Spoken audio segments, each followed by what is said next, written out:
హైదరాబాద్లో జరిగిన కుందన్ బాగ్ రహస్యం. ఒక దొంగ చోరీ చేయడానికి ఒక బంగ్లాలోకి దూరాడు. ఆ ఇంటి లోపల 3 మహిళల మృతదేహాలు మంచం మీద పడున్నాయి. కానీ దాని పక్కనే దీపాలు ఇంకా వెలుగుతున్నాయి. ఇది సినిమా కాదు, నిజం.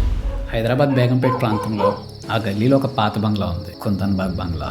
ఇంత పెద్ద ఇల్లు అయినా సంవత్సరాలుగా ఎవ్వరూ రాలేదు. తలుపులపై దుమ్ము, కాంపౌండ్లో పుల్లలు, కిటికీ వెనక నుండి అప్పుడప్పుడు వెలుగులు కనిపించేవి. లోపల జ్యువెలరీ క్యాష్ ఉంటుందనుకుని లోపలికి దూరాడు. అప్పుడు ఒక్కసారిగా వెనక గది నుంచి థడ్ థడ్ థడ్ థడ్ అనే శబ్దం వినిపించింది. టార్చ్ లైట్ దాని వైపుగా తిప్పాడు. గదిలో మంచం మీద 3 మృతదేహాలు కనిపించాయి. ఆ 3 ఎవరు, వాళ్ళు ఎలా చనిపోయారు?